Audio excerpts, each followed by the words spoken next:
Et bonjour tout le monde. Alors aujourd'hui, on va parler de nouveau des personnes qui ont un trouble de l'attachement évitant. Alors moi, je vais pas vous faire comme toutes les personnes sur YouTube, dans des vidéos, peu importe quelle plateforme, les coachs qui vont, je trouve, faire une sorte de business sur les personnes évitantes en faisant quelque part, de manière indirecte, espérer les gens qui sont en couple avec des personnes évitantes. Moi, je vais aller droit au but. Je vais vous dire clairement ce qu'il en est par rapport aux personnes évitantes. Euh, Si vous fréquentez ou si vous avez envie de fréquenter une personne évitante, tout simplement, si on me demande un conseil, comment faire pour être dans une relation apaisée avec une personne évitante, comment faire pour qu'un évitant me déclare son amour, comment faire pour qu'un évitant s'ouvre beaucoup plus au niveau de ses émotions, etc., etc., etc. Alors moi, je vais vous dire, ça va être très simple. Pour moi, pour moi, quoi que vous fassiez, quoi que vous fassiez, ça ne changera rien au trouble qu'a l'évitant. Voilà, je crois que je ne peux pas dire. Pour moi, en fait, quand on est là et faire espérer les gens, à leur dire oui, mais tu devrais être moins. Alors oui, il y a les conseils de euh, être moins en demande, faire sa vie, ne pas dépendre de la personne évitante, ne pas se plaindre, ne pas montrer ses émotions, ne pas trop montrer d'amour, ne pas faire de cadeaux, ne pas demander des sorties. Alors en gros, euh, enfin, du coup, tu fais quoi avec l'évitant en fait? Si tu peux rien faire de tout ça, si tu ne peux pas montrer qui tu es, parce qu'il va fuir, si tu ne peux pas montrer ton amour, parce qu'il va fuir, si tu ne peux pas être en demande, même une demande normale, il faut savoir que les personnes évitantes vont l'interpréter comme trop de demandes. C'est déjà trop pour eux en fait. C'est-à-dire que même le juste normal pour une personne lambda, ça va être trop pour eux. Attention, dans cette vidéo, je veux pas que ce soit mal interprété et qu'on ait l'impression que je suis en train d'accabler les personnes évitantes et que je suis en train de dire c'est des mauvaises personnes, faut pas les fréquenter parce qu'ils sont mauvais, etc. Je suis pas en train de dire ça. Je suis en train de dire que je pense qu'il y a des personnes qui ont certains troubles euh, qui ont certains troubles qui font que ça les handicape, qui font que ça les handicape complètement dans leur lien aux autres.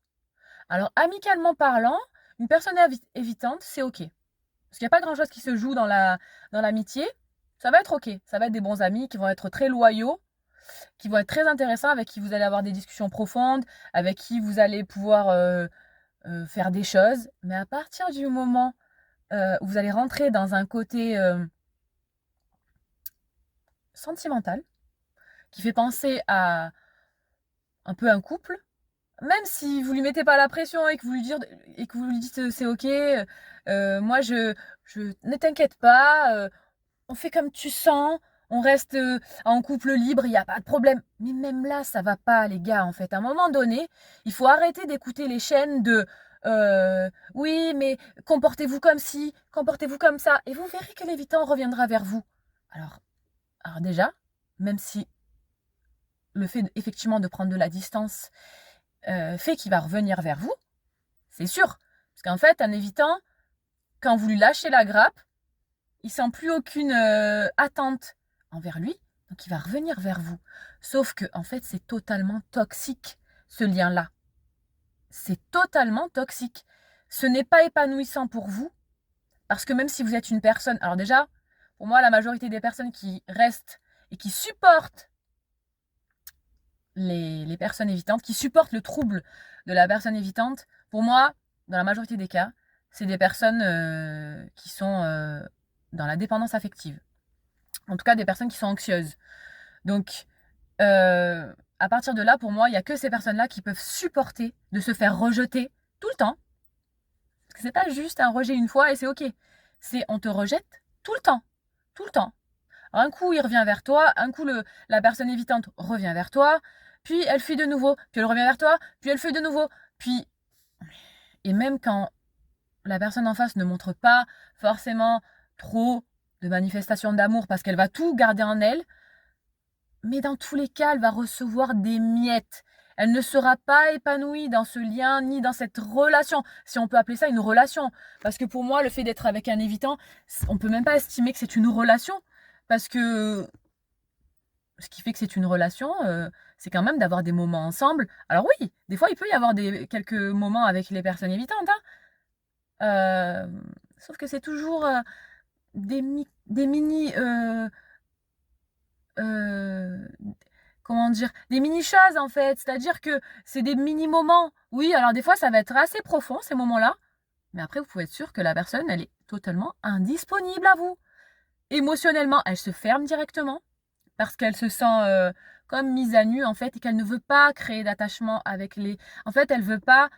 Elle a tellement peur de se faire rejeter qu'elle va à chaque fois être dans une fuite. Ok? Et puis elle est fermée émotionnellement. Donc même les mots juste pour que la personne en face se sente aimée, se sente considérée, vous les aurez pas. Et même si vous les avez un peu, déjà il faut trimer pour les avoir. Et une fois que vous les avez, ben après c'est la personne elle vous rejette clairement. Ce n'est pas fait exprès, mais elle vous rejette. Donc qu'est-ce que vous allez vouloir récupérer un évitant, vouloir rester avec un évitant, chercher des techniques pour rendre amoureux un évitant. Déjà, un évitant, même s'il est amoureux, en fait, déjà, il est tellement bridé dans dans ses émotions que pour ressentir lui-même qu'il est amoureux, mais accroche-toi, en fait. Accroche-toi. Parce que il veut pas, justement, être dans ça. Parce qu'après, il se sent trop vulnérable. Il sent que c'est un danger. Donc, franchement, tous les conseils qu'on vous donne, ok, c'est bien beau, mais ça sert à quoi d'avoir un évitant dans sa vie s'il ne travaille pas sur lui?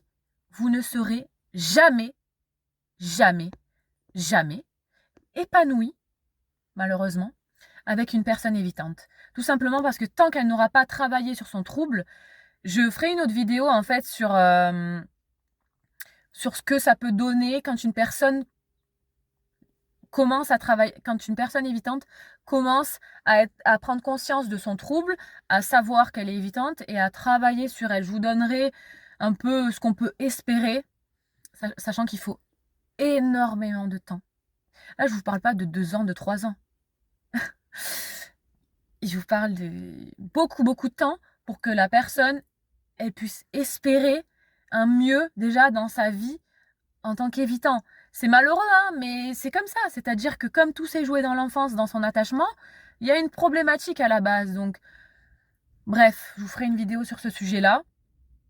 Dans tous les cas, moi, clairement, je vous déconseille de rester en relation avec un évitant.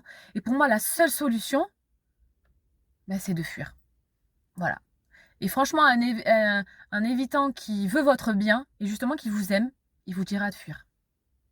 Et c'est parce que, en toute bienveillance envers vous, il sait très bien qu'il ne pourra jamais vous apporter ce que vous voulez. Parce que même si vous demandez juste le minimum syndical, à savoir juste des petits moments tranquilles de temps en temps, des échanges par message, par téléphone de temps en temps, comment dire, des mots qui tirent vers le haut, ça vous aurez pas en fait. Vous ne l'aurez pas. Vous l'aurez très rarement. Et ensuite, la personne, elle vous rejette. Donc vous, en tant qu'humain, sachant que le rejet de base, c'est une des plus grandes peurs de l'être humain, le rejet.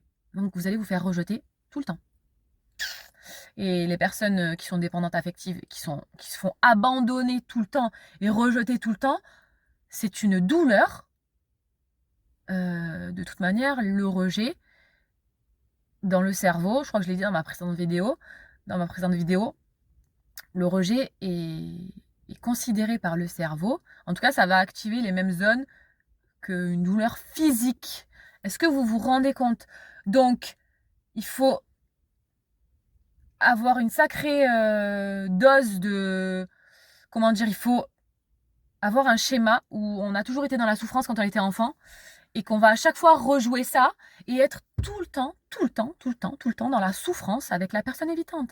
Après, il y a des degrés d'évitement, mais honnêtement, quel que soit le degré, votre relation de couple ne sera jamais épanoui avec un évitant. Donc moi, je vous déconseille vraiment fortement de rester, d'être avec un évitant.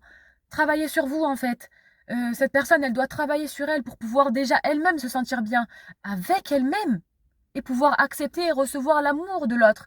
Parce que la problématique, je crois, le plus frustrant, c'est que la personne évitante n'accepte pas votre amour, n'accepte pas vos cadeaux, n'accepte pas vos gestes affectueux.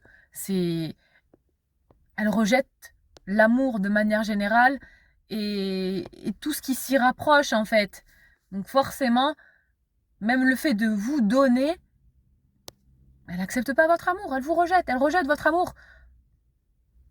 Donc à un moment donné, juste allez vous faire aider si vous avez une problématique de dépendance affective. Je dis pas, c'est super compliqué de se détacher d'une personne évitante parce qu'ils sont très attachants, mais en fait, c'est une obsession effectivement quand on est amoureux ou en tout cas en lien avec une personne évitante, c'est une obsession. Mais vraiment, travaillez sur vous et détachez-vous de ces personnes et laissez-les travailler si elles le peuvent, si elles le veulent, de leur côté en fait. Et peut-être qu'à ce moment-là, un jour, vous pourrez vous retrouver si le destin vous réunit. Mais sinon, passez votre chemin en fait.